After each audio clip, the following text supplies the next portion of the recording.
paylaşımlara baxırsınız, bəyənirsiniz, ancaq yemək, içmək düşünürsünüz. Bəli, mən bunlar kimi geyinmişəm, bu xanımlar, bu atay kimi. Ayıb deyil, eyni vaxtı deyirsiniz ki, ay böyüyə hörmət yoxdur, ay kiçiyə hörmət yoxdur.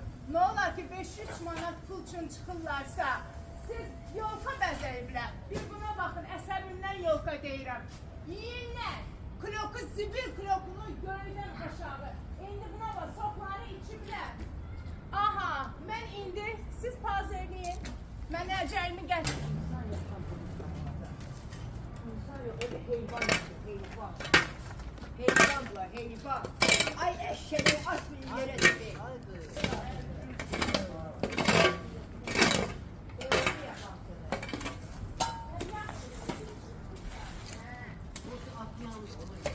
Belki bura o zibil kap getirerek ona yık ha. Heyvanlar kimlərdir, siz bilmirsiniz.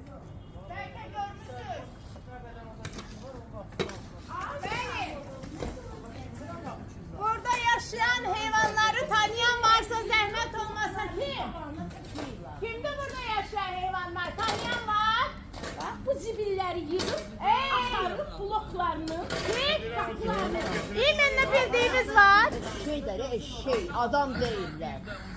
Eşeği Yəni milletler. heyvanlarla tanış olmaq istəməyəm. İnsanlıklar yoktu, insanlıkları Zəhmət yoktu olsun gəlin hiçbirinin. məni çək. Bura gəlin. İnsan değilsiniz, insan değilsiniz. Yenə zil Tövleden geçəcək. çıkıp, tövleden. Xanımlar, siz də başqa blokları açın. Tövleden çıkıp, tövleden. Ay Allah, bir dənə mənim qabağıma çək çıxsın, nə olar? Siz də oldu mənə göstərin. Aha, açın, açın. Eşekler burada. Markette, onlar market. Market içine qarışdırın.